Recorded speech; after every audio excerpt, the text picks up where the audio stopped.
Good evening. Ira Epstein with your financial market wrap-up. And this wrap-up is for, we're sitting here at Thursday. I'm thinking about it myself. Thursday. And this is the 12th of May, 2022. I do this all from memory. I don't have a clock up here or anything either. And it's 6:30 p.m. Central Time. So I think the late day comeback off a huge break in all stock indices today is a sign you may have reached a capitulation for the moment low, and that the market's now going to spin around. You know, think about it. You're going into a weekend. Is there any more super bearish news coming? There could be that we don't know about, but there's no scheduled reports that I think would tip the market. And the way that you're acting, I think you've got to assume that's a possibility. You've come down so much that there's going to be some people that just take off the money off the table because of the weekend, and they'll look at the market over the weekend. Would not be surprised to see that. The kingpin has been the dollar, up another full point today. And if you take a look at some of these ranges, they're just insane as to how the dollar is gaining on currency after currency. You had three central banks today raise interest rates. I think Peru, Argentina, and Mexico. Those central banks all raised their rates, keeping up with the Fed. They're going to go lockstep with them. And that's what the world's doing. The world's trying to slow down the inflation demand. And in order to do that, you make money tighter. We've had a nice run in the bonds and notes, but come on. It's a short covering rally, no more than that. Do you honestly think you went from 3.2 to 2.8 on the 10-year, that interest rates are going to keep going down because the economy is going to weaken? Yeah, it's serious. That rate's going to climb back up on you, but that's up to you to think. Energy markets, we saw the IEA numbers. Things aren't as bad as people thought. We didn't lose the 3 million barrels a day that could have been the case. We've lost one. Russia's done a tremendous amount of income. Now there's a problem brewing for Russia. The European Union is looking at the blockade on Ukraine and all the grain that's not getting out for Africa and other third world countries. And there's talk of getting Russia to lift the blockade. First there'll be talk, then there may be ships in the sea fighting that. I don't know. The second thing that happened today is Hungary is holding to its stance that, hey, it doesn't want to go along with the total blockade of Russian oil. They're too dependent on it, and they're frankly very closely aligned with Putin, even though they're a NATO member. So you get that whole nonsense, and you're going to see that the European Union, if they can't get them over, and it doesn't look like they're succeeding in that, they're going to push back that they have to cut off all Russian oil. Each country can do what they want to do, but as the group, they'll have to push back on that. Okay. So when we look at the action, it's a heck of a week. You're down 4.5%. Last week, you were down 0.9. The week before, you were down 3.7. So if we look at that, what do we got? Close to about 7.5%. Add to this, 2.7, 10% down, 12% down, 13% down, about 13% drop. Round figures, I know, and we're not closed for the week. But straight off, that one break in the market. They got down again to numbers, as I said, where the bargain hunters probably said, and people that say it's too much. I get it. Even Rivian today, I just talked about it in my update last night. I said, there's going to be people here, and I mentioned it, and I said, they're just going to buy it. I remember when Caterpillar was going under, Chrysler. The big boys are still in this, up 6-7% in the aftermarket today. All right, so we look at what this market is doing. You're starting to get a little bit of a bounce tonight. Okay, but the trend is down, lower highs, lower lows. The 18-day average is going to be very formidable resistance. Do you remember just days ago when it finally got under 4,000 for the first time, and the press was making a big issue of that? And that was back, I think, over here. Let me get one more day. Yeah. So 42.95, 41.43, and now 41.19. This is where, wow, we're under 4,000. Okay. Well, the Johnny Latelys, not come lately, Johnny Latelys, they got hit, and that's what you're looking at. Okay. You've been riding the lower Bollinger Band to the downside, bearish, and you're embedded. So by not taking out this low, I wouldn't be surprised. This is what I'm expecting to see. Selling on the way up until the red line closes over 21. If it closes over 21, then I think Price is going to make a run at the 18-day average. Until that happens, I think the sell signals are going to hit this market. When I look at the NASDAQ, you have the embedded reading. You hit the lower Bollinger Bands, you've been running them. It's the same thing. If you don't take out the lows of today, Thursday, and you can see we're already open for Friday, on this way up, I expect to see short selling. Traders will bail if they get the market with the 21 close or higher at the close of business Friday in the slow stochastic. I teach how to do all that and judge it in my course. Same thing here. So now the sales are all in. It doesn't matter that you have a higher high, lower low. When you embed, the embedded takes over. Why? The answer is because momentum leads price.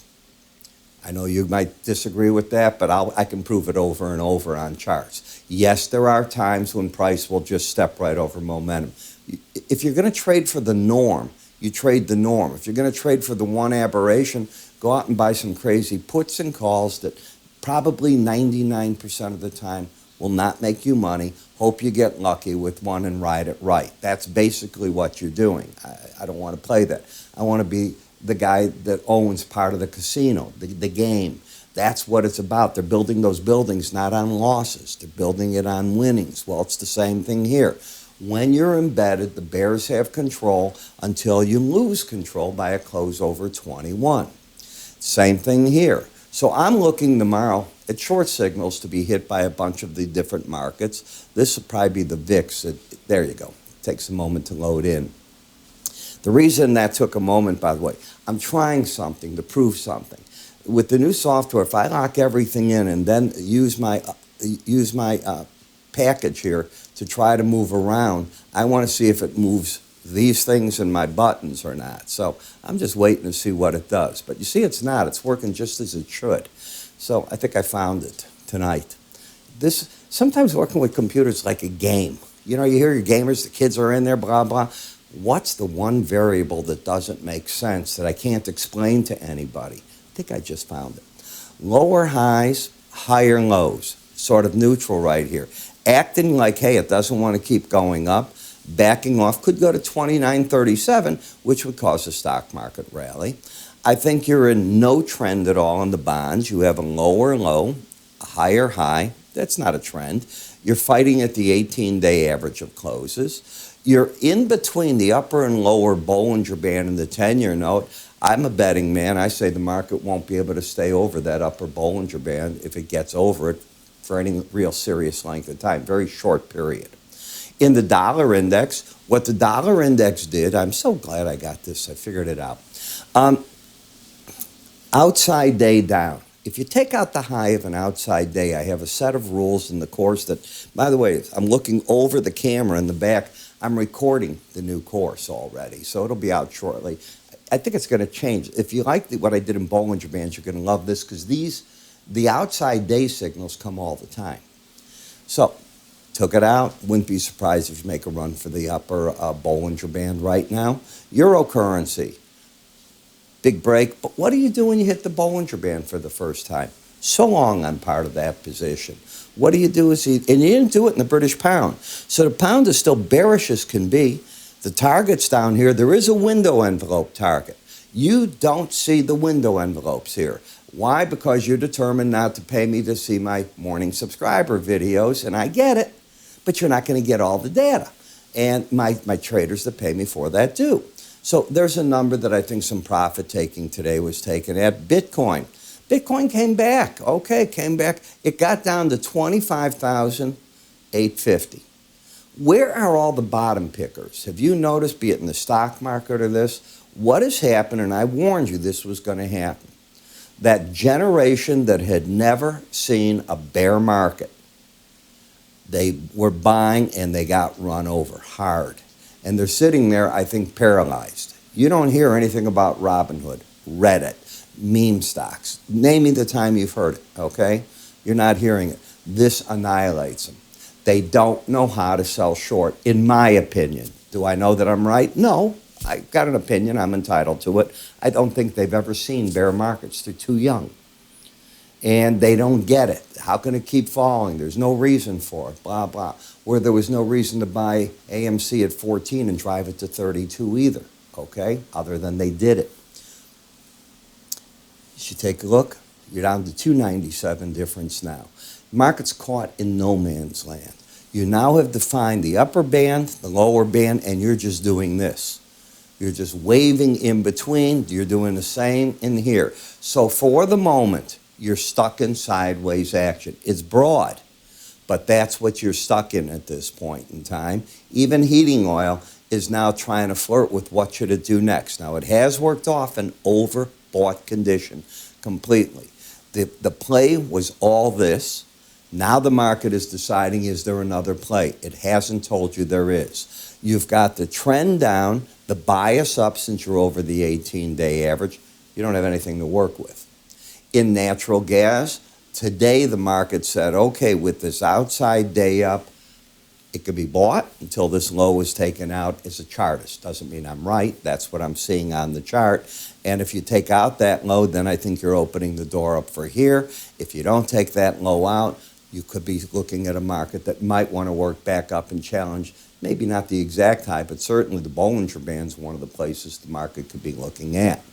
You know, I'm very bold with what I say in the mornings when I'm telling traders, buy here, sell there, do this. You're only seeing some of the charts we cover. You're not seeing the grain markets. I cover them in great detail, all the meat markets. I don't cover the lumber. I don't cover the OJ. Not enough traders, okay? If I put you in it and you're a trader of any size, you're going to get hurt. Why? Who are you getting out with? There's nobody there. That's the problem. But I cover in detail all these other cocoa, coffee, sugar. I'm doing them all for you.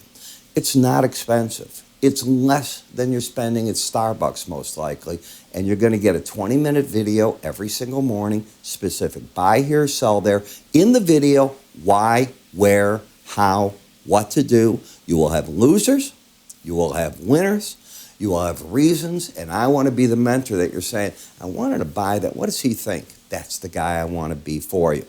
As part of your subscription, can you write me and say, Ira, tell me about this? What I generally do is, yes, I'll make a 30 to 1 minute video, open the chart up, record it, and send it right on to you with all my thoughts. Can you get better than that?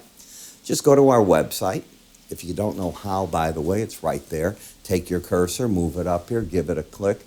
It'll take you right into where my research is. Take a look at it and make a decision. In the meantime, I'm Ira Epstein. You have a great trading day. Remember, it's the weekend coming up. I don't know if I'll do my weekend videos for you tomorrow, Friday, Saturday, or Sunday. I'll pick it. You have a great day.